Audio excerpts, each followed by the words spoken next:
အားလုံးပဲမင်္ဂလာပါကျွန်တော်ဒီနေ့ပို့ချပေးမယ့် essay သင်ခန်းစာကတော့ offset formula ပြီးတော့ sum ရဲ့ offset ရဲ့တွဲတုံးနည်းလေး formula တော့အကြောင်းပဲဖြစ်ပါတယ်။နောက်ပြီးကျွန်တော်ဒီမှာမှတ်နေရေးထားတယ်ပြီးတော့ C1 C2 C3 ဆိုပြီးတော့ဒီမှာကျွန်တော်ရှင်းပြမယ့်ဇာတ်ပုံစံလေးပါနော်။အဲ့တော့ပထမဆုံးကျွန်တော်ရှင်းပြမှာ offset formula ပါ။အဲ့တော့ကျွန်တော်လက်တွေ့ရေးကြည့်လိုက်မယ်ညီမချင်း offset လို့ရေးလိုက်ပါ။ offset မှာသူက reference ပါတယ် row ပါတယ် column ပါတယ်ပေါ့နော် reference ဆိုတော့ကျွန်တော်တို့ဒီမှာပေါ့ဥပမာကျွန်တော်မှတ်ကနေစပြီးတော့တွက်လိုက်မယ် reference မှတ်ကိုလမ်းယူလိုက်မယ်နော်ပြီးရင် comma လေးလာမယ် row ပေါ့ဘယ်ထိဆင်းမလဲပေါ့ row တရားနေယူမယ်ဆိုဥပမာ January 1 February 2 March 3ပေါ့နော် April 4ထားပါမေလောက်ကြီးကျွန်တော်ဆင်းကျင်တယ်ပေါ့မေဆိုရင် January ရဲ့စရင်1 2 3 4 5ပေါ့နော်ဟုတ်ပြီအဲ့တော့ကျွန်တော်ဒီနေရာမှာ file လေးထည့်လိုက်ဟုတ်ပြီအဲ့တော့ကျွန်တော်တို့ row ပြီးတော့ column ရောက်သွားပြီပေါ့ column ကနေကျွန်တော်တို့ဒီဘယ်ထိသွားမှာလဲပေါ့ဥပမာ column 3ထားလိုက်မယ် column 3ထားရင်ဆိုရင်ကျွန်တော်မေးဆိုရင်ဒီမှာ column 1 2 3ပေါ့နော်ဒီရောက်သွားပြီအဲ့တော့ column မှာ3ထားလိုက်မယ်ဟုတ်ပြီ green လေးပိတ်ဒီပုံစံတိုင်းလေးပေါ့နော်ကျွန်တော်အန္တာခောက်လိုက်ရင်ကျွန်တော်ပဲပါရလက်ကပါထွက်မလဲဆိုရင်အမှန်ကို reference ယူထားတယ်1 2 3 4 5ပေါ့5ဟုတ်ပြီ row 5ဆင်းလိုက်တယ် column 3ဆိုတော့1 2 3ဆိုဒီ900ပေါ့နော်ရလက်ကဒီ C3 မှာပါတယ်ဒီ900ဆိုတော့ထွက်လာတယ်အန္တာခောက်ကြည့်လိုက်မယ်ဟော900ဟုတ်တော့ဒီ900ရလက်ထွက်ထားတယ်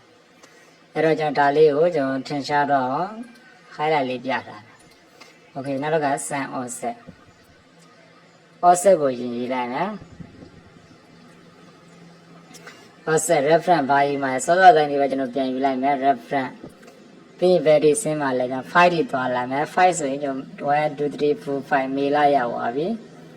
ဟုတ်ပြီ row ကလည်းပဲသွားမှာ3ထိသွားလိုက်မယ် row 3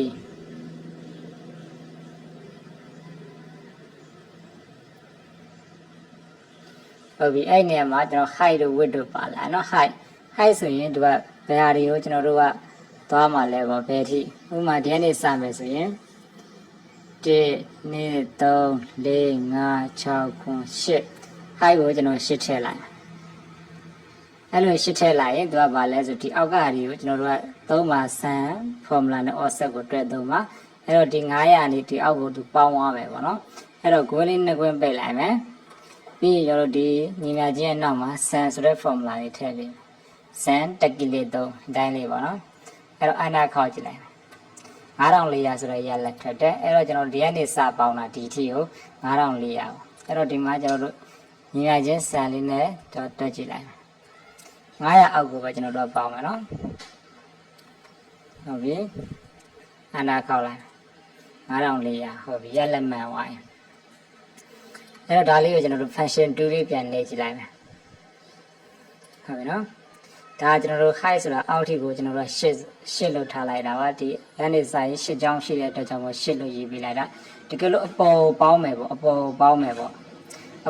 ဆိုရင်ကျွန်တော်တို့ဒီမှာအပေါ်ဆိုရင်အနှုတ်လေးထည့်ပြီး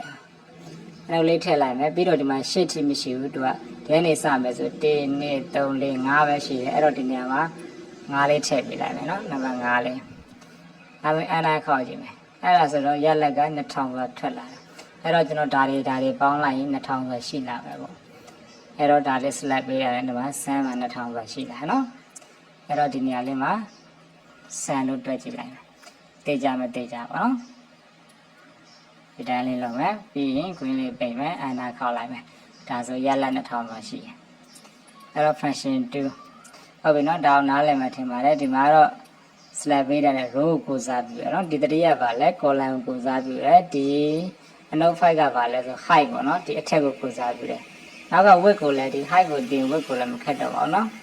ဒီအနောက်မထည့်ဘူးဆိုရင်အောက်ကိုပေါင်းပေးတယ်အနောက်ထည့်မယ်ဆိုရင်အထက်ကိုပေါင်းပေးတယ်ဒီလိုလေးမှတ်ထားပါနော်ဒါဟာကျွန်တော်တို့ sum offset formula တွဲသုံးနည်းလေးဖြစ်ပါတယ် offset ကတော့သူက function 2 offset ကို reference ချင်းယူရတယ်ပြီး row ဆင်းမယ်ပြီးဒီမှာ column ဒါ column 3ပါတကယ်လို့2ထည့်မယ်ဆိုရင်ဒီမေလရဲ့ဒီ300ဆိုတဲ့ရလက်ကိုထွက်မှာပေါ့နော်ဟိုမှာကျွန်တော်2ထည့်ကြည့်လိုက်ဟုတ်ပြီ row ကတော့ 1 2 3 4ဆိုမေမှန်နဲ့ဒီတရားလေးထွက်မှာပါ900ပေါ့ဘာဖြစ်လို့ column 2ဖြစ်လိုက်တဲ့အတွက်ကြောင့်မို့ဒီကနေစတော့1 2ပေါ့နော်ဆိုပြီးတော့2ထည့် under ကောက်ကြည့်မယ်ဟော300ဆိုရင်ရလိုက်ထွက်နော်โอเคဒါ offset ရဲ့ sun offset တွဲသုံးနည်းလေးဖြစ်ပါတယ်အားလုံးဆင်ပြေပါစေ